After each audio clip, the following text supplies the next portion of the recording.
Hello, and welcome to this week's group philosophy chat. In this week's session, we're going to look at the four paths of yoga and what the defining quality or the defining philosophy is that really unites all of them. You know, there are many methods, techniques, styles of yoga, but surely there's something that kind of unites all of these different techniques under the one umbrella.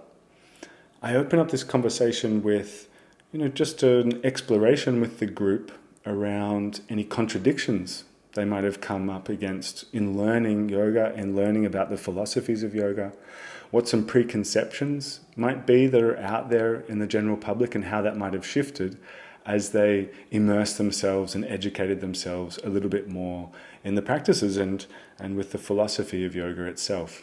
So let's get stuck in. Nice to have you here.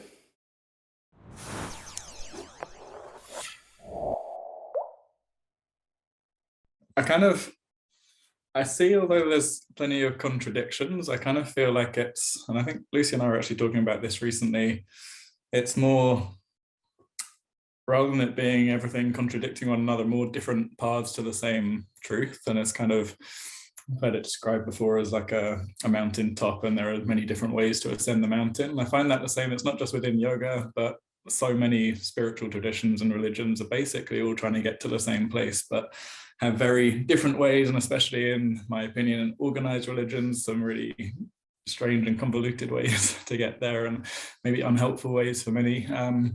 But they're all kind of getting to that same essential understanding of the union of everybody and the unified nature of who we all are and where we all come from.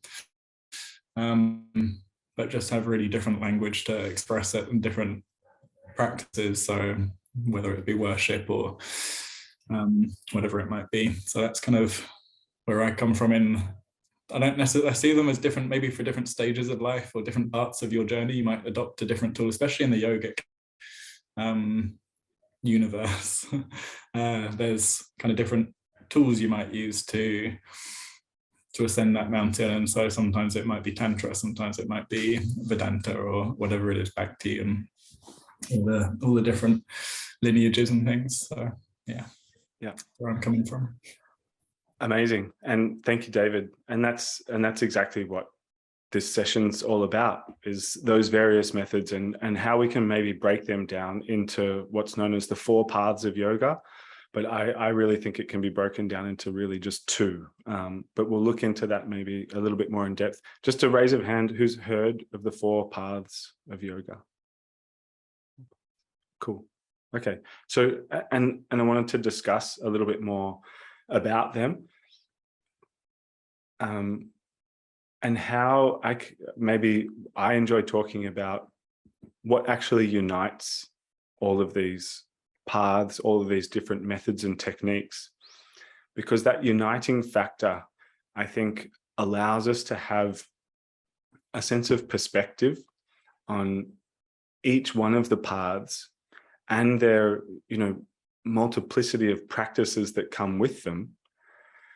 And as we get maybe presented with different practices or different philosophies, ideas, spiritual techniques, we can organize them into, I guess, a more simple set of, or a more simplified categorization of them, and basically break, I think, any and all spiritual practices, that's to say the practice of self-realization, or the process of self-realization, or the pointing of the direction towards that.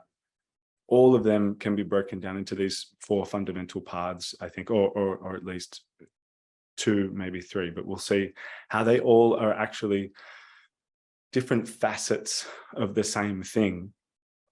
And in reality, when we're practicing yoga or really developing any sense of intimacy with ourselves, that's to say, getting to know yourself, naturally, these paths are involved in it. And when we can identify them, we can sort of enhance them because we know what to do with these tools. It's like getting the manual for your whole tool set and then each one of them has their own individual sets of instructions, but it's giving a bit more of an overview and a perspective and the ability to practice in maybe more of a broader scale where we can embrace pretty much any and all spiritual practices. And that should be liberating to be able to do that, since then dogma is immediately dissolved. One of my least favorite things. Dogma immediately goes away, because now if I can understand that, let's say, for example, because a lot of you have some knowledge of it, let's say, for example, maybe I had an aversion to Christian teachings and I had a love affair for Hindu teachings. Let's say, as an example, a hypothetical. Suddenly, if I can look at Christianity and Christian teachings as a form of bhakti practice, and which I do think it is, then, and you can reframe where some of the purposes and the intentions of the teachings are coming from, then just pretty much all spiritual teachings become helpful, regardless of where it comes from. And then further to that, all of life becomes a teaching as well. And I think that's the ultimate integration of yoga on the whole. So any questions or comments on that? Otherwise, I'm going to give a little spiel for a little bit. I guess I love what you said, but I guess the underlying context is everything that we're talking about is for the mind to understand. Because if the mind, let's say we don't need to know, there's nothing to learn. There's nothing to obtain. So I think everything you're talking about in terms of a religion or a dogma or a process or a teaching, it's for our own intellectual understanding and growth. Yeah, and this will sort of be interesting as we unfold and unpack it a little, Rich, as well, because ultimately I think that's the idea, that it's a sense of knowledge that's needed. All of this is really just to teach the mind, nothing else. But the way that comes about is going to be different for everybody. And that's where I'm just going to have a little chat about these different techniques. And yeah, I'm hoping, because there is some knowledge from you guys there, I'm hoping we can look into it in maybe a slightly different way as well. So yeah, if you'll allow me, I've just made a few notes and I'll probably refer to them because I can tend to waffle if I just don't go off my notes. Hey, Nikki, before you start, please. I was just going to say like one thing, like talking about, I think one of the challenges that I find sometimes with maybe how yoga is represented to people, or I guess like to someone it's introducing. I'm Thurman, by the way, not a teacher, just a student. But it's like if you were to go to a language class and the teacher was teaching, like the first part of the class was maybe English, but then 15 minutes in switched to Spanish and then switched to French and then switched to Mandarin. Sometimes I guess there's so many parts of yoga, or there's so many other forms of spirituality, that when you go to a class or when you get introduced to the bigger practice of yoga, it sometimes gets a bit confusing because things can kind of plug in, plug out. And so sometimes when you try to follow it, it is like, oh, wait, there's like 8 languages out there to learn. They might be all saying the same thing, but there's those kind of like, you might say hola, you might say hey, you might say hello, you might say these things. And so sometimes it is really challenged to follow the path when it's like being presented at you in so many different formats. Yeah. And I think quite often what comes with that, and especially, what comes with that is usually the teachers are very, very passionate about what they're teaching, and it can come across as being the only way to do it. Do you have that experience? I feel like, people love what they love. And so you do, like, when someone gets impassioned about one particular form, that's, the way they teach. Yeah.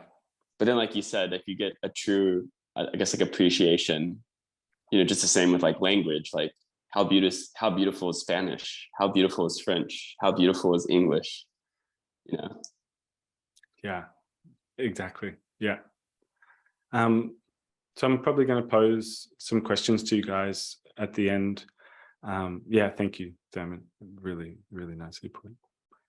I'll probably pose some questions to you guys about kind of your practices, and maybe with what we're going to talk about, it broadens the spectrum on what practice means. And especially for you folks who are teachers, how that's communicated through your teachings in upholding that fundamental essence that allows people to be able to find their own path through kind of it's just your teaching, but allowing them to find their path through that. So these are just some of the questions I'm going to keep in the back of the mind about it as well. Yeah, any more questions or comments? Yeah. So very much what David was talking about, and Derm and Rich have touched on, that, you know, the ultimate goal for yoga is self-realization. That's its ultimate goal. So regardless of any method of yoga, that goal is always the same, being self-realization. Kind of agreed? Do you think there's any more to it than that? I feel like I originally agreed with that kind of end goal as being self-realization, but I feel like now, with where I'm at and like through my journey of yoga, it's kind of shifted from self-realization to just learning how to live better, if that makes sense. Like self-realization isn't the goal for me anymore with yoga. It's more just about integrating everything that I've learned, not just in class, but just throughout my life, which is a lot more achievable and a lot more satisfying, I would say, than like this grand goal of self-realization. Yeah.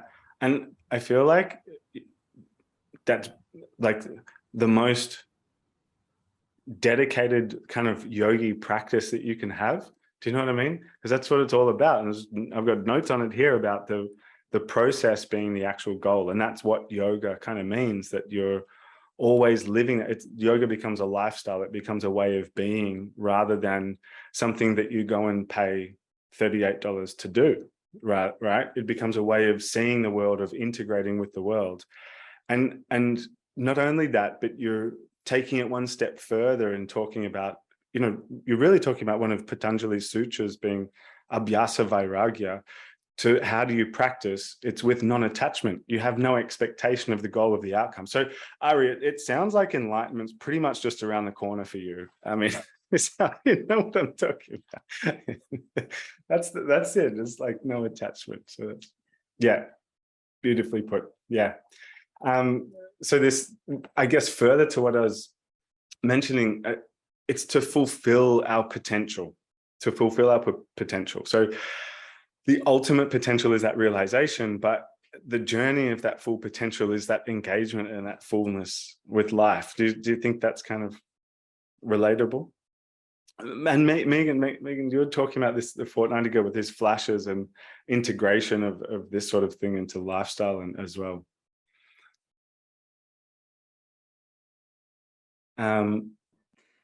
So yeah, it's yeah, please, Megan. Yeah. I mean, I feel like it changes all the time. What is, you know, it's you know, not just for different, like it might not be applicable to us today. So like it's so, and it's that constant, it's almost like you can't just sit with one and it's like that's set for life. It's always evolving, I feel like.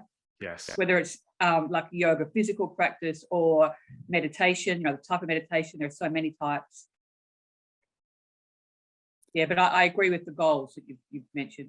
I fully agree, Megan. I mean, I think to practice yoga is we're having to work at what kind of human we want to be by the process of self-creation and understanding that we are kind of the creator of everything that's in front of us, and we are an active role, and to play that active role in an integrated way, in a harmonized kind of way, which requires some understanding of the surroundings and yourself to understand the mechanisms and the functions of things, of how things are going to work and be as the most coherent. So I think that process is also a constant learning as well. So that's sort of the cycle we go on. This is amazing. Let me continue and talk a little bit more about self-realization now and what that might imply and stuff like that. So my understanding in a nutshell is described as becoming aware of your true nature. Self-realization is to become aware of your true nature, something that you already are. And that was mentioned just before.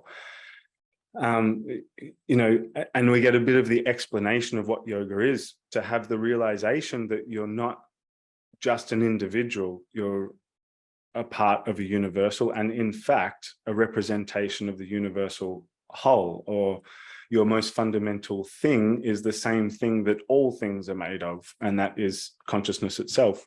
And it's a universal consciousness. You come to the realization of a universal consciousness, and all this starts to sound a little bit abstract, but it's just to say that you know who you are. You know, that's the self-realization. You know who you are on a fundamental level, the thing about you that is unchanging, rather than the individual that is created as a projection of the ego and a projection of the mind, otherwise known as the ego self or the separate self, or in yoga they call it the little I, and then the big I is consciousness. And the drawing of these two things together is the union, which a lot of you are very familiar with. So so it's this knowing. We come back to this deep knowing, but as a direct experience, that there's this oneness, and maybe Thurman's favorite analogy, that there's one consciousness being broadcast to many receivers. Like there's one radio station, but there are many radios picking up that same radio station. So the fundamental frequency is consciousness. And I am experiencing consciousness through a localized experience. I'm having a localized experience of consciousness through the medium of my body and mind. How's that looking in everybody's paradigm at the moment? Yeah. Any questions, comments about that? No, we've got nods. It's just nods all the way around. So this is what becomes interesting, right? It's fairly simple stuff, you know, to be aware of what you fundamentally are, being consciousness. And that's pretty simple. If I ask you, are you aware? You'll say yes. And I'll say, great, there it is. That's what you've been looking for the whole time. And that's the end of the story. And that's where the Upanishads start and finish. This is the fundamental depth of the truth of the knowledge of all of yoga, is that you are all of it, and all of it is within you. Everything that you touch and experience is consciousness and nothing more than consciousness. Big claims, but seems like there's a disconnect in the reality that I live and the world that I really do enjoy being a part of my mind. I do enjoy it. That's kind of part of the game, right? That there's a sense of enjoyment in what we're doing here. And Richard will tell you all about how to build a life around that. Am I wrong? So agreed at this point. Like, how's everyone feeling? Relatable at this point? Yeah. So the Upanishads give this teaching, and we're starting to put things into a bit of perspective and getting towards the 4 paths of yoga. We've got this very fundamental teaching, but the Upanishads, being the root text, only deal with just the philosophy. It's not dealing with the individual. It's only interested in what's truthful and universal. So that's all it talks about. But the implications of that, for me, experiencing myself in this life around me, I don't sense that. I don't say, I sense it somewhere deep down, but it doesn't really come out in the way that I live my life. It doesn't really come out as a direct experience to me. It seems like there's separation here, which I'm sure all of you can relate to as well, right? You feel there's something deep within that's universal, that's very, very, what I can only describe as, the depth of spirituality, this wholeness that's within, but also I feel sometimes very lonely. How does this duality really exist, and what are the mechanisms around that? And so these implications of the philosophy are kind of sometimes unrelatable, although understandable and very, very true. So this is where yoga steps into play. So we have the Upanishads, and then if you don't get that, if it's not immediate connect with everything in yourself, then this is where yoga steps in. And these yogis understood when designing these methods that individuals are going to learn differently. Individuals express themselves differently. Humans are very kind of somewhat unique in their nature, but can all be distilled down to 4 archetypes and characteristics of behaviors, expression, and learning styles. And through that, these paths of yoga were kind of developed. And this is where they sort of step into play, where the myriad of practices evolve from. So they've all still got that fundamental philosophy in mind. Self-realization is the kind of goal, and they're all pointing in that direction. So we're going to start to get into those 4 different paths of yoga and their characteristics, I guess, and maybe how you relate to them, maybe how we can talk a little bit about how we go about removing the things that are in the way of them happening most naturally for us and stuff like that, and what that leads to in terms of self-inquiry, I think, because that's really at the heart of any yoga philosophy, is self-inquiry. So the 3, I'm going to talk about it in so many different ways. The four paths of yoga are Jnana Yoga, Jnana, Jnana Yoga. There's Karma Yoga, there's Bhakti Yoga, and there's Raja Yoga. So we've got these four fundamental yogas. Jnana Yoga is a lot of this non-duality stuff that we're talking about, the exploration of these fundamental truths. Karma Yoga is a yoga of action. Bhakti Yoga is one of devotion and passion and emotion. And Raja Yoga is basically what we know in the West as Patanjali's 8 limbs of yoga. That's otherwise known as meditation yoga. So there are other types of yoga that fit into this frame, but they can all come under one of these paths. And I might argue as well that we can distill it down to just 2, maybe 3, and I'll talk about it. The 2 being jnana, the knowledge of yoga. So that's to educate the intellect. And then just karma yoga, the yoga of action. So educating the intellect, or having a realization for the intellect, requires no real action. It just requires understanding. The process of karma yoga requires action that is creating a pattern of behavior, whether that's devotional, whether that's community-based, or devotion, like a prayer-based or something like that, or whether it's mantra-based or meditation-based. You physically have to do something that requires a process and patterning of the mindset. So you're physically patterning your vrittis, what Patanjali talks about as his vrittis. So I would almost argue that you could distill it down to those 2 things. You need knowledge. The philosophy defines the goal, and you need to do something about that if you want it to happen. If the realization is not there in the philosophy, then you got to do something about it. So karma and jnana yoga. How do you sort of feel about those 4 things? And I'm just going to take a breath. I'm going to take a pause. open it up for any questions or comments at this point, even just whatever you might want to say about it. I agree with everything you've said. As for the background for everyone, I'm a executive business coach, so that's in the corporate world for people who like to talk about what we talk about. It's basically all yoga is what I do and I teach. For context, the only, I guess, distinction, Nikki, I would love to talk about is realization being the end goal, because I don't think the realization can be a goal. Yeah, you're going that extra. It's almost like we practice until we don't need to practice type of thing. You need time till you don't need time. Yeah. Can you ask the question again? Sorry.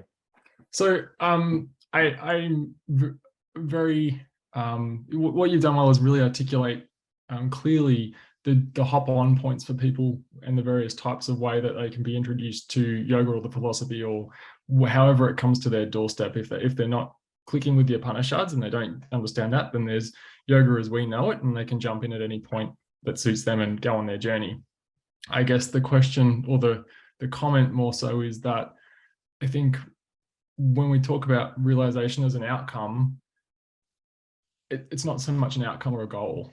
As is my understanding, it's a realization. So if it's an outcome or a goal, then it's out there. We haven't attained it, whereas we've already attained it. So that would be, am I confusing the situation, or am I on? No, not at all. Not at all. And I guess that's almost the understanding in retrospect, after the understanding.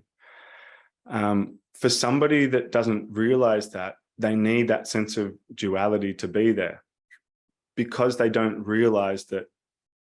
See, was there a time when you didn't realize that the process was the goal? Yeah, when I was suffering in my mind a lot. It's like, that's really related. If we go fundamental, like almost Freudian with it, it just comes back to being fear-based about something. So what am I trying to say?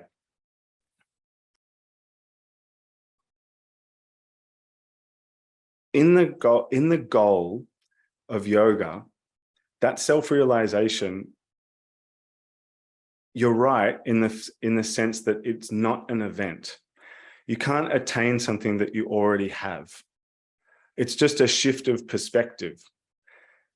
So until that shift of perspective takes place, it's kind of just being defined as being a goal, because that's the direction that you're headed in. In doing that, this is why that sutra is so important with Patanjali, to do it with non-attachment. It's like, there's really only like 4 sutras that you need, and that's one of them. You do it with non-attachment, and you do it with repetition, with consistency. You basically, this is just neurolinguistics. We're just patterning the mind, right? We're just patterning our neurology to be aware of something. So it's literally, the process is the goal, because the process allows for the goal to kind of stick. The goal is always in the process, but the goal hasn't stuck yet.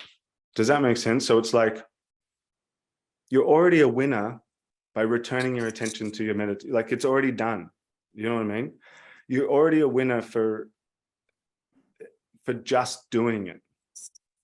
So it's already done. The goal's already succeeded.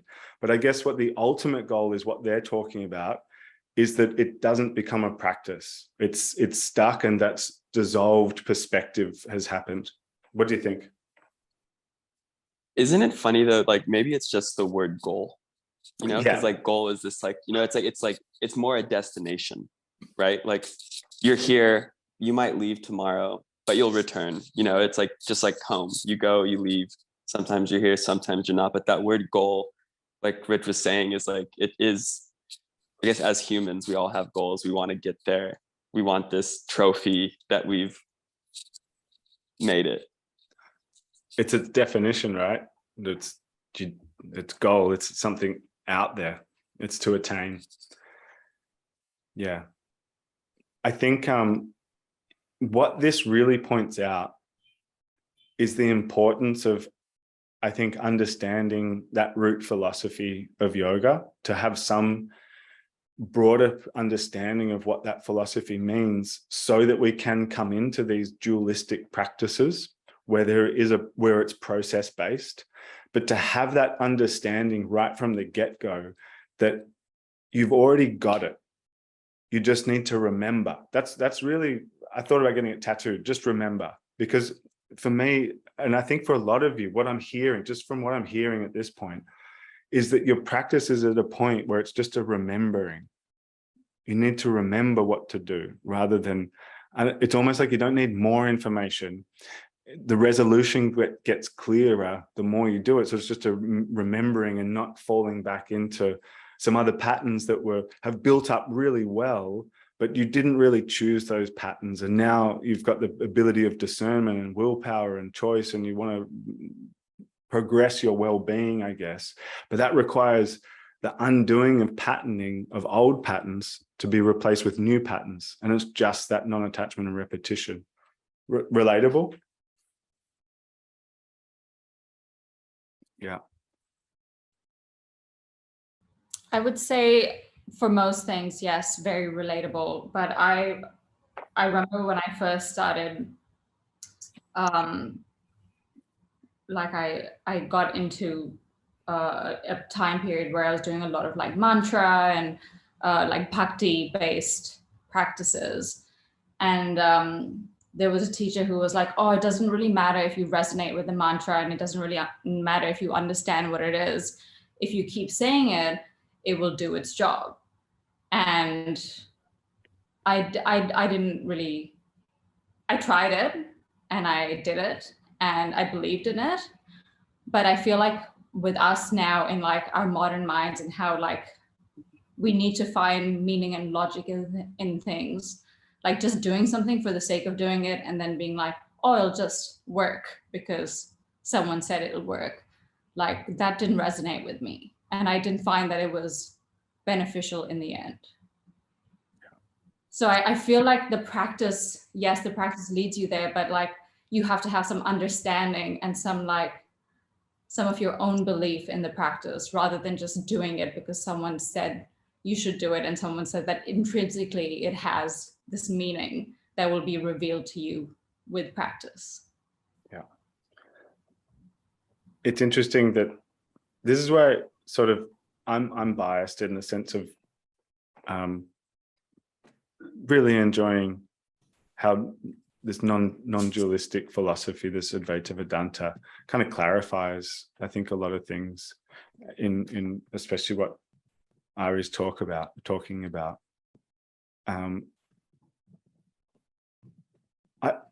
Actually, I wanted to take a pause on this, if I can bookmark what I'm about to say, because I think this segues just really nicely into the four paths and us identifying for ourselves what things, how we can categorize different practices into these four paths, and then utilize practices based on knowing what ways we learn best. So we'll be able to relate to one of these paths more or less. Everyone's a combination of all of these things, or really 3 paths or 2 paths. Everyone's a combination of these elements as different facets, but we've all got different percentages of each one. Some of us are a little bit more intellectual. Some of us are a little bit more active. Some of us are a little bit more passionate or emotional or heartfelt about things. We've all got the mix of all 3, but understanding where your characteristics, your archetypes lie, allows you to utilize them kind of appropriately. Would you kind of agree with that? Yeah, yeah. And thank you for this little chat's awesome. David, beautiful words there. You're already there. It's like looking for your sunglasses when they're already on your head. Yeah, fully agree. This is what I sort of wanted to point out to the teachers, that and why I think the non-duality stuff, which is what I was going to mention, is so important, that it puts things into perspective. And we can start to understand and therefore explain to our students a greater understanding of the purpose of what they're doing in their practice. And as teachers, we can point the students just towards themselves, because that's the ultimate purpose. And how you go about that, you can use any tool in your belt. If you're kind of pointing them in the direction of themselves, pointing them in the direction of that wholeness, that kind of comes through. So again, the knowledge basis, the kind of Vedanta, the Jnana Yoga basis of it is kind of what I think is essential, and why I think philosophy really needs to be kind of a lot more integrated into commercial yoga and public yoga. It has to, I've always thought that like doing the yoga postures is nice, and it does make the fit body feel good. I'm just talking about commercial yoga here, by the way, public yoga now. I've always thought it feels good, but it's like using this amazing vehicle that's intended as one part of a larger process of self-realization. It's like kind of misusing this really awesome opportunity just because it's lacking a little bit of knowledge. It doesn't really take too much. It just requires a little bit of understanding of something that would actually demystify it and make it less abstract than what yoga is, I think, perceived to be at this point. It's like it's actually not that woo-woo at all. And we see that physics and science is just going in the same direction, and how mindfulness has boomed, and it's just all packaged in a different way, but it's still fundamentally the same thing. Do you relate? Do you see this sort of happening a lot, especially you teachers? Yeah. Exactly. That's it. Using a Ferrari to go and buy milk and nothing more. It's a shame and a waste. So if I just go into the paths just very, very quickly as a very brief summary. So what a lot of us are most familiar with are Patanjali's sutras and his path to enlightenment through meditation. And that's usually most people's interpretation of what yoga is, that it's purely through meditation. That is probably the most popular way and a very useful thing in our daily life now. Meditation is just so indispensable and so powerful, and all the benefits of it as a daily practice for just mental well-being and general well-being.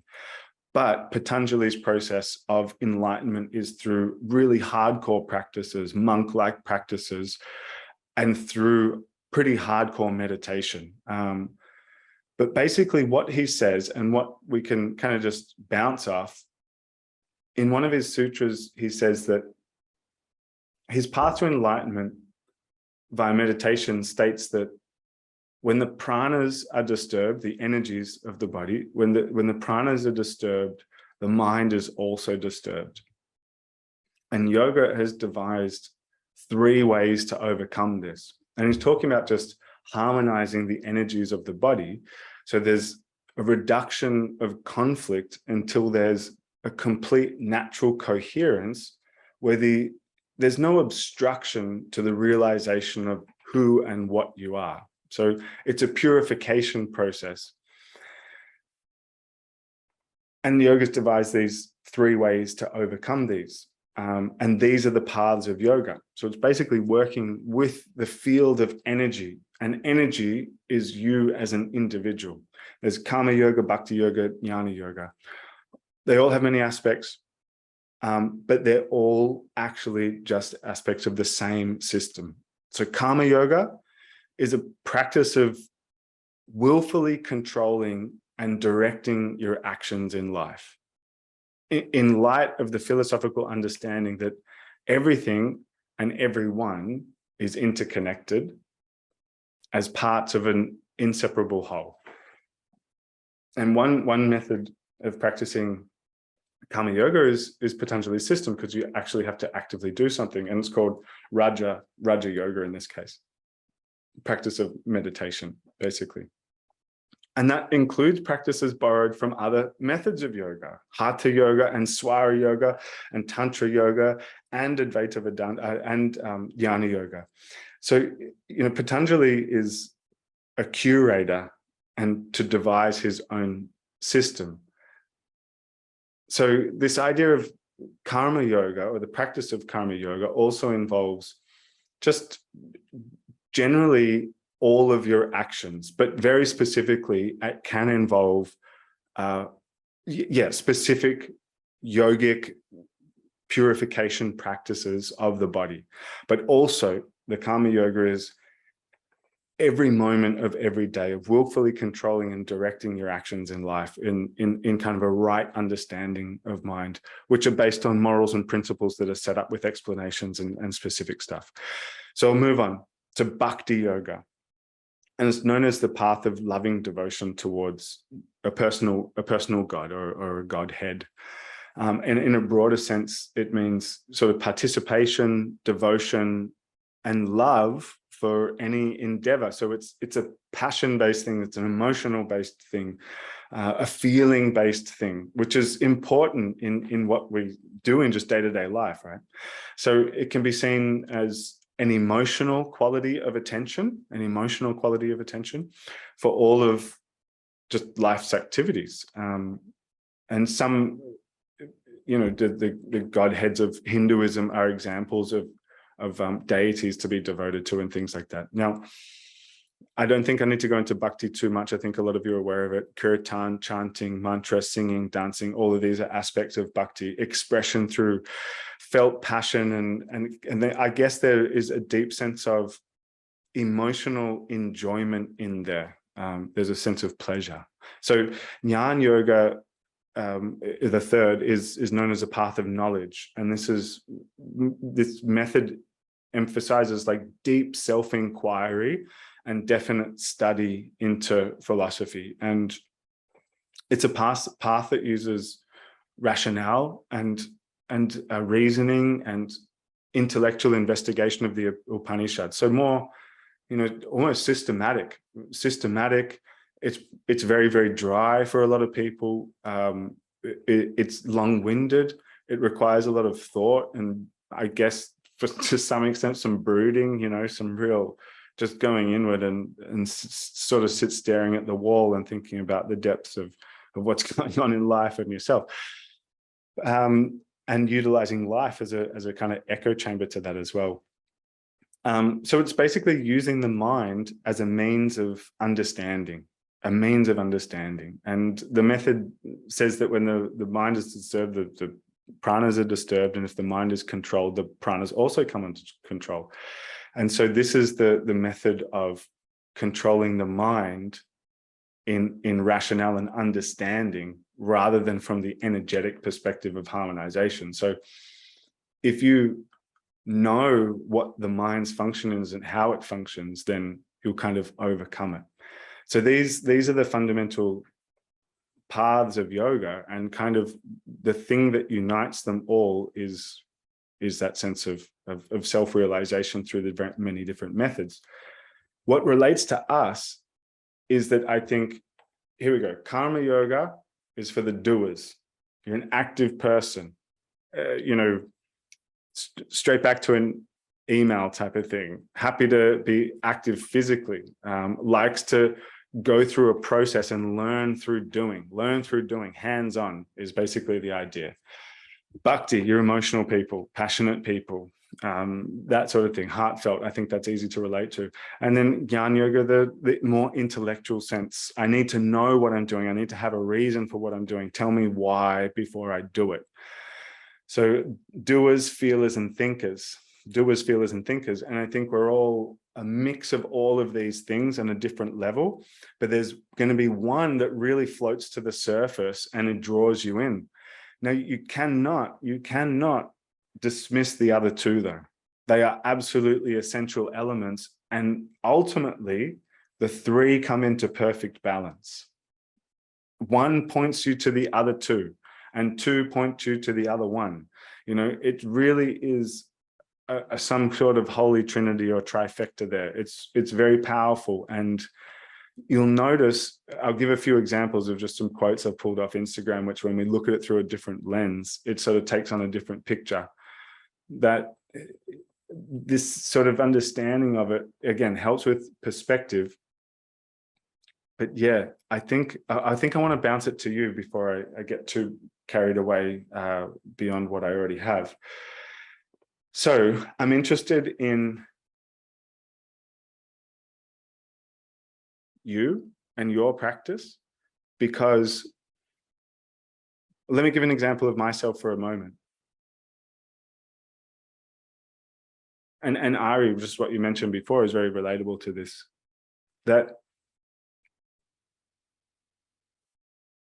me studying like a jnana yoga kind of path is absolutely effortless because I enjoy doing it and because I'm passionate about it.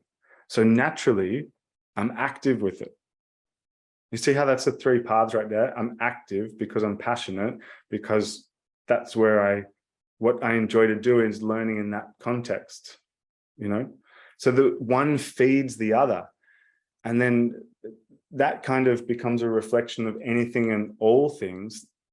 Almost like, in my mind, it almost becomes like a checklist to a yoga practice.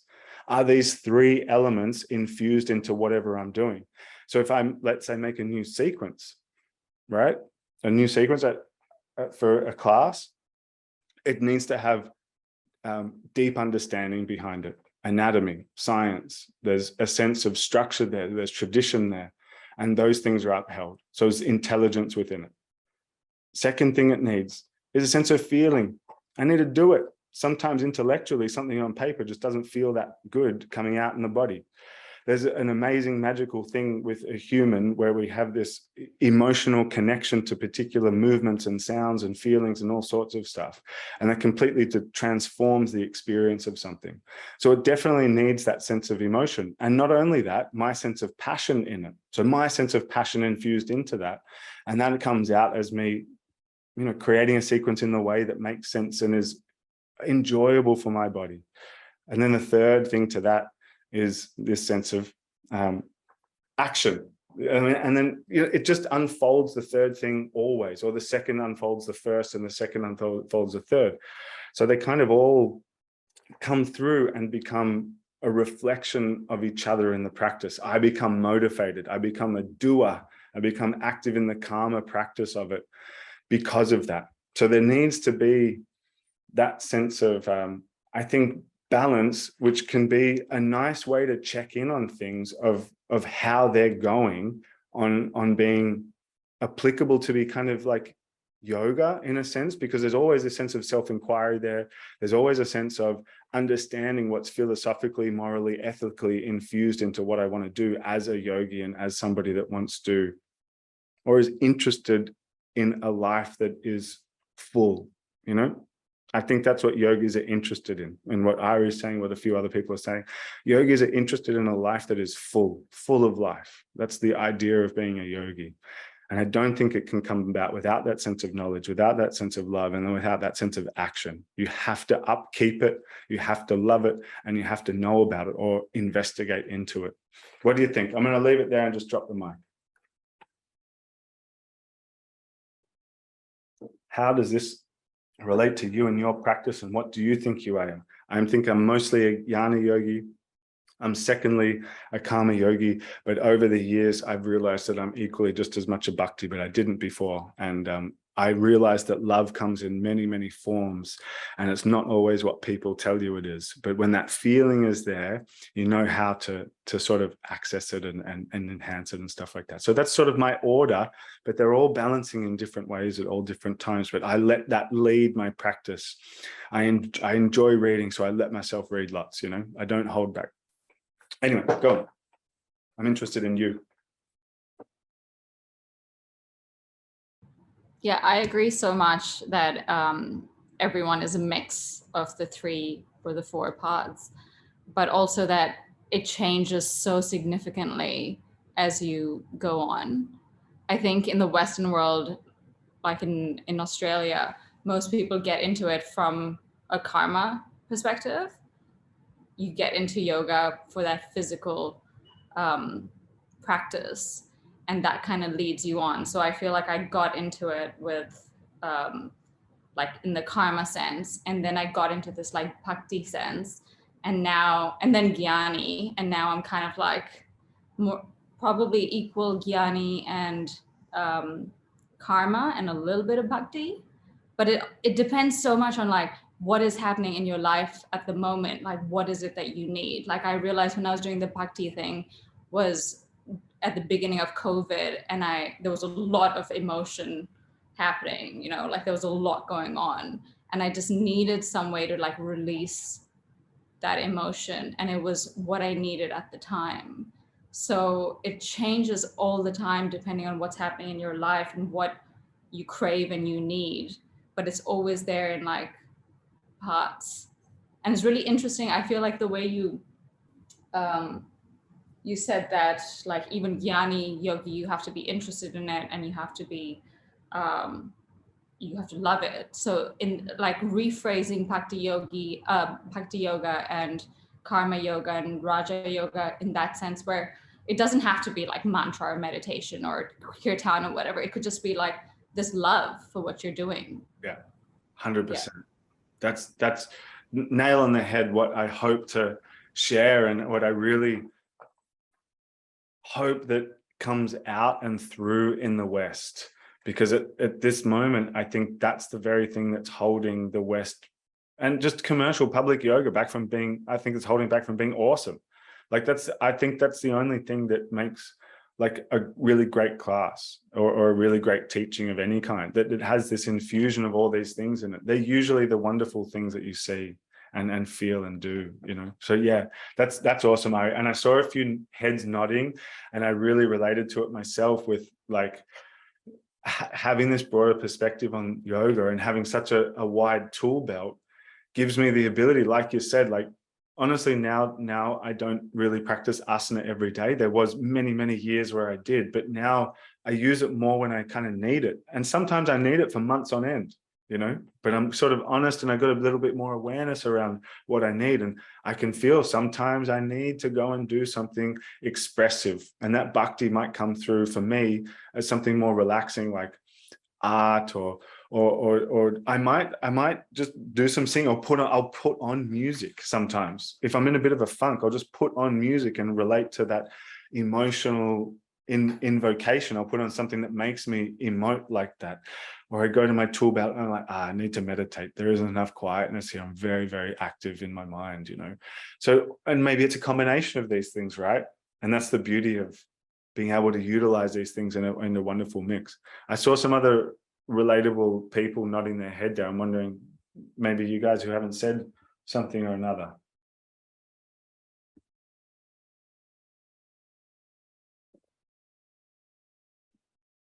I'll go. I haven't spoken yet. I've been feeling more reflective today, but yeah, I really like that frame of the bhakti side, because as you were speaking, I was like, yeah, I don't think I'm more like you. I think first and foremost, I'm the karma. I love the action, and I really love ritual. And so hearing you frame the bhakti as being like the emotion that comes with ritual for me, or the feeling that comes from my physical practice, which I love so deeply, that helps get me into my feeling body. When I can be very much in my head, the practice then brings me back into noticing actually what's going on in that feeling state. So I hadn't thought of it like that, because I haven't so far related to kirtan, chanting, dancing, yes, but yeah, that was my like personal reflections on that, I think. Yeah, and that's awesome. That was really beautifully put. That reframing of each one of these paths, I think, is just so valuable, because it's almost like a little pat on your, not a pat on your own back. It just gives more clarity to honor what you're doing with more engagement, you know, to see that there's depth in what you're doing that's relatable on a really fundamental, universally, like very deeply nourishing level. There's something more to just enjoying drawing a little picture on a piece of paper. You know, there's something more to it, but it depends on you and what you're bringing to it. The important thing is just to integrate those fundamental principles. And notice, I love what you said. You said it's almost there in the sentence. You were having a moment where sounded like you were talking about being in the flow, you were doing your thing, and you felt something while you were doing something, and therefore you knew something. Or you knew something, you felt something, you were doing something. These things are integrated into that sense of like presence. This is what they talk about, the practice of presence, the engagement, what Dave was just talking about in the chat just there as well. No attachment to it, totally present flow state, meditative state, or moving meditation. I think that's what it means. This is what unites all these practices. This is what unites and integrates the depth of yoga philosophy into action, and that's what's important for us, is that, yes, okay, we've got that understanding, and that understanding will stick when we understand what's the most natural process that's already happening within us, and to just tap into that. And it's really always what we keep on coming back to it. Second session now, we've talked about it every time, that yoga is a process of stripping back, getting rid of stuff, dissolving stuff. Very true to just the essence of the teachings in dissolving the ego and stuff like that. So that moment where you're feeling, knowing, and doing is like that. What ego is there? There's no separation in that moment, which is beautiful. So yeah, thanks, Naomi. Thanks. Thank you. Yeah. Megan, did you want to say something on that? Don't have to. I just got the feeling. Don't have to though. Yeah. Yeah. Yeah, like I sort of thinking about how I came into yoga initially, and I'd done yoga at all different places beforehand, like in gyms, in dedicated yoga studios, on retreats and things, but I never really understood what the special thing, the spiritual side of it, and I just couldn't understand. The teachers didn't explain that, and I was just naturally flexible, so I sort of saw yoga as a sort of stretch class almost, I suppose.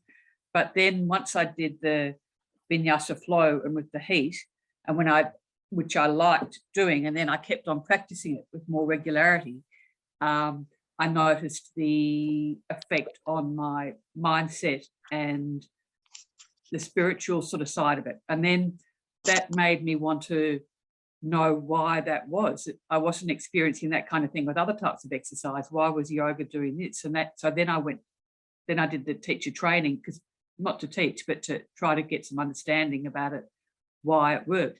And then that led me into the philosophical side, which almost immediately I just sort of went, oh yes, I was brought up a Catholic, but I sort of projected that from childhood really. But the philosophy just, spoke to me. And so it kind of it's all kind of led one after the other, I suppose. And then, wanting to do it more, and, going from doing it sort of every day to a few times a week, or, it changes, as you say, depending on what you need at the time. And just being able to use those tools and come back to it. And it sort of also reminds me, like I went to India early on when I started practicing yoga, because I wanted to know more about it.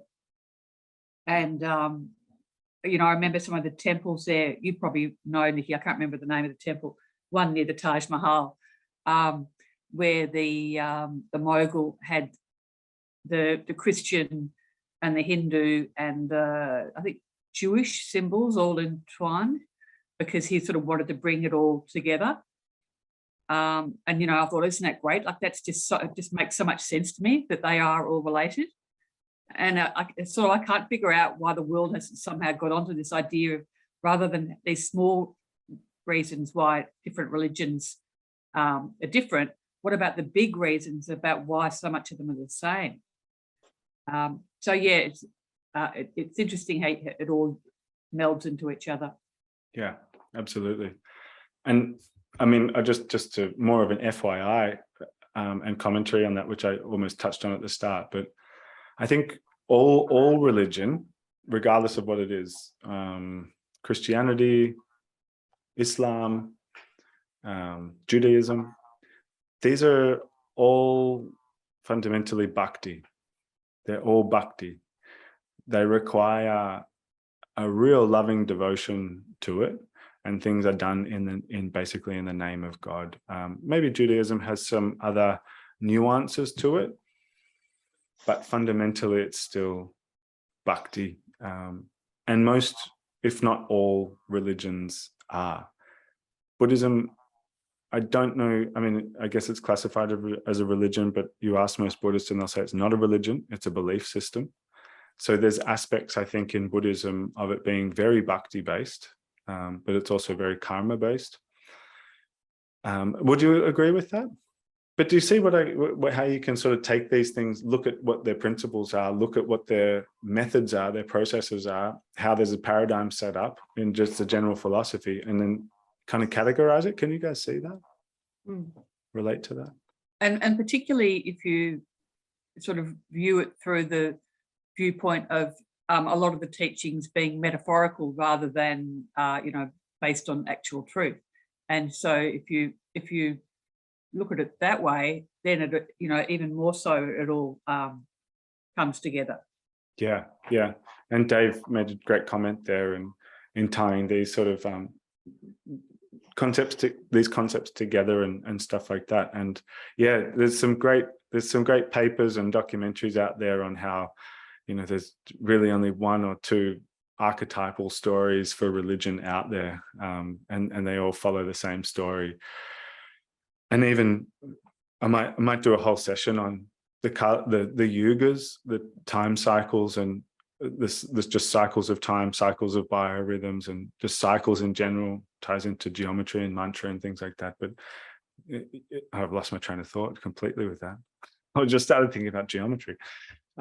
Anyway, the point was tying these things together and seeing their similarities rather than their differences, and that's the whole idea. And my enjoyment with non-dual sort of philosophy, because it's non-dual means we're tying it all together. There isn't one pathway to it. So whenever I think about anything, there was a time when I really struggled to go to anybody's, like to I don't want to be harsh here, but I want to say a subpar yoga class. I struggled to go to one of them. I wanted to see teachers that I related to, but since then it sort of dissolved for me. I really thoroughly enjoy absolutely any and all kind of yoga sessions, because my expectation has just gone out the window. My attachment to it, to see it for what it is.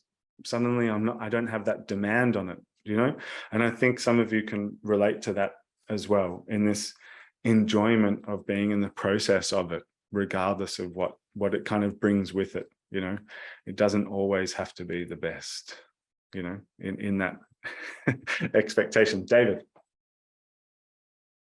The privilege of joining a class this weekend with someone who's brand new to teaching and is really still in that stage that I can relate to very well, of being super nervous, and just there was a lot of technically lots of things that you could probably pick up on and go, oh, could have done this better, and then that's all she was thinking about afterwards. But being in that room and in that flow and just following what she was guiding, it was the most beautiful experience. And it didn't matter that she didn't have all of everything down as neatly as she will do in a year's time or 6 months time or 5 years time. But yeah, I really related what you were just saying about, you kind of drop the expectations of the classes you go to, and you can still enjoy the practice, whatever's being offered, because that's what you're finding within yourself. And I think yeah, and the practice is meant to be about you and you, right? No one else, not about her. That's what it's meant to be about. And that's what life is kind of fundamentally, Yeah, I hate that line, when you're annoyed about something in someone else, it's a reflection of you, and it's like, damn it, it's true every time. Yeah, that just pisses me off. That thing with you pointing at someone else, you've got 3 coming back at you. Yeah, so annoying. Sometimes you have to scratch the surface though, like, is it? Where is it? Yeah. Hey, I wanted to start to just sort of wrap things up and finish on time, which would be nice. But I wanted to just sort of maybe summarize a little bit my summary on what I think an understanding is and what I've heard tonight, which has been just incredible, really. But what unites all these things, and what is the key to that practice? I think the key to the yoga practice is to just focus on those three things. What you are doing in your day-to-day, moment-to-moment life has those three elements infused into them. There's a sense of inquiry, which is to say, I think a sense of playfulness. Inquiry, I think, comes through practically as playfulness. So you're receptive and you're kind of dancing with your surroundings. If you remember playing as a kid, it's like a two-way street. You kind of just, there's no wrong answer. It's just an investigation. It's enjoyable. And you're kind of dancing with your surroundings and whatever you might be doing. So that playful, self-inquiry, inquisitive aspect to it. Two is that sense of love. Love has to be there. And for some of us, it requires more practice than others. But maybe there are other things that help with the techniques of enhancing you to connect with that part of you that is already loving. So maybe that requires techniques, but that's the second element, the sense of passion. There's engagement, there's attention. I think that means attention. You're giving something attention. To love something is to give it attention. And we could say, just pulling back, a bit more meta, a bit more existential, love and awareness or consciousness is synonymous as the same thing, because consciousness is always loving, meaning it's always receptive. It's always sort of open. It's always giving. It's always there. It's sort of fundamental. And then we have that aspect of action. You have to be an active participant in your life. So being a human comes with, and if you want being a human, this human experience to be somewhat enjoyable, which is basically just a harmonization within yourself, something that's enjoyable, something that's pleasurable is harmonization within yourself. Everything becomes quiet for a moment. You're not wanting, you're not pushing for a moment. So there's that happiness that comes through. It requires you to do stuff. That's part of being a human. You can't sit back and be a passive guest on the ride. So if you want things out of it, you are the creator of it. And that's the idea. You got to get your ass into gear, love it, and think about it. Have those qualities infused into all of them: intelligence, emotion, love, passion, and action. Do it. What do you think about that? For me, that defines being a yogi, especially when you go a little bit more in depth and start to talk about techniques and methods, other things we've talked about with meditation, pranayama, and the whole gamut that exists out there. Morals, ethics, things we touched on last time. These things are subcategories of what is involved in that, but fundamentally, I think that's what it is. It needs that sense of philosophy infused into it as well. So we have love, knowledge, and action, and that knowledge aspect really needs an understanding of what is going on as well. So that's a constant investigation. Same thing with love, same thing with action. How do I behave? How do I act?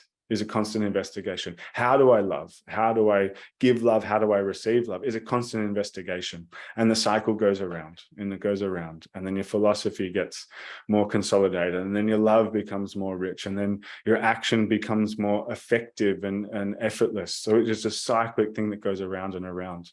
Can you relate to this?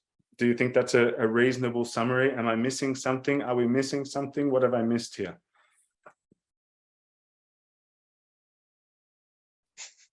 Rich? No, I think it was a great summary. I think it was very concise, and nothing is missing because we have everything. Exactly right. So where are the problems in life? Nowhere. Just lessons. Anyone else? Kayo, hey, mate. Hey, Nikki, how are you? Good, mate. How are you? That's an interesting question. Where do the problems exist? That's it. Maybe that's a whole nother session. Yeah. Thanks for joining us, Kara. Thank you. I've just been listening along and enjoying. Yeah, good on you. Dave alerted me to the fact it's daylight savings in Victoria, and majority of the people here are from Vic. So we started at 5:30 Queensland time. So good, buddy. we've recorded it, so you can catch up anyway. But anyone want to mention anything, say anything, ask any final questions? We've got a few minutes, but otherwise.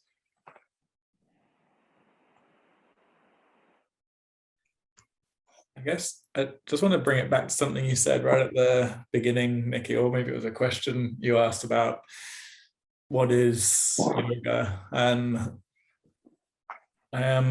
I very much landed on this over the last few years of it. It's anything. So, and there, I see, especially social media, such a beautiful, horrible thing. But you see all of these kind of very polemical opinions about what is yoga and what isn't, and people having a go at those I don't know, goat yoga and puppy yoga and things. I'm like, whatever brings people into their practice, and then maybe becomes surfing, maybe that's their yoga practice. It becomes pottery, it becomes art, it becomes writing, reading, whatever it is. I just wanted to come back to that question there. Yeah, do you know what, Dave? That's something I think about a lot. And Rich, it kind of got prompted from Ryan's studio. It's all yoga. Yeah. And as soon as the day he released it, I looked at it and I went, because just the way my mind works with like being devil's advocate, I'm like, is it all yoga? Is it all yoga? Where is the line? And that's my question, David. That's an interesting, it could almost be a full session. Where is the line? When does this not become yoga anymore? Like, what is the actual defining factor that you can infuse into it that makes it yoga? I'm going to bounce that back to you. For me, it's intention.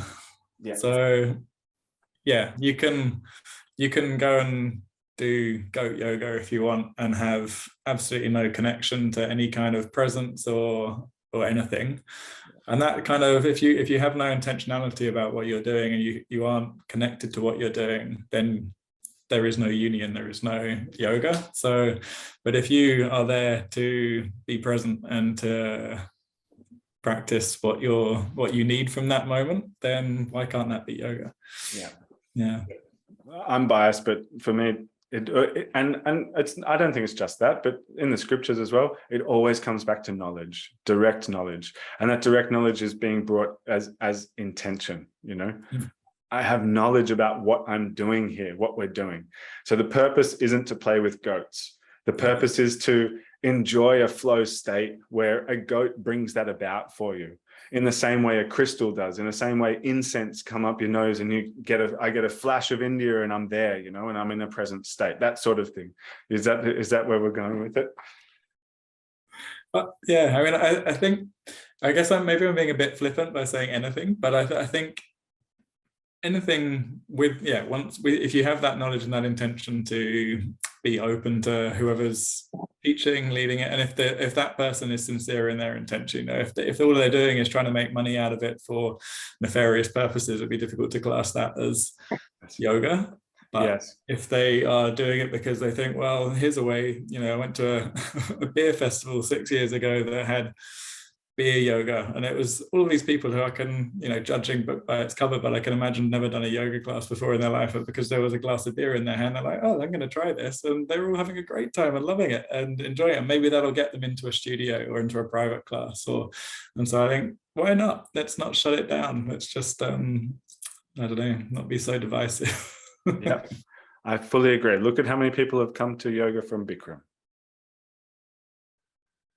So it still points you in that direction, right? Yeah, which is great. And maybe, does anyone want to say anything else? Yeah, it's kind of a good place to end it as well. It's pretty it's a nice place to stop. So thank you so much. I hope that was enjoyable on some level, and what I really ultimately hope that these philosophy sessions do is to simplify, clarify, and consolidate what you already know and what you don't know about yoga and philosophy, and hopefully how that relates to yourself in a very, very practical way. Because like I mentioned at the start, I think philosophy is the key thing that's missing from the West really being able to utilize yoga in a highly, highly effective way. Just a little bit of understanding of what we're doing there. And so I'm hoping that these sessions can help us and help the teachers as well to discuss it, because it's a challenge for me as well, going out into a public class and bringing this stuff through in the format that's out there, that public classes are in, and just how I present myself. And hopefully this stimulates some sort of interest in heading in that direction as well. And it can't not, because it just will come through in all of your actions nonetheless, you know. Yeah. And sorry, one more thing, David, you were just explaining, I think, exactly what the essence of it is that we're looking for that divine in every single little thing and every little moment. So in that sense, it is really all yoga, as long as the viewpoint is that of kind of that perspective, right? And that's it. I don't think it gets better than that, you know, in a certain way. Yeah. All right, let's wrap it up, shall we? Thank you, guys. Thank you so much. Cheers, Nikki. Any suggestions for the next fortnight, please put them forward. This one tonight was put forward from a suggestion, so I love it, and I want to make it for what you guys want to talk about. I'm happy to bring stuff up, but please ask those questions. See you guys. See ya. Thank you. See ya.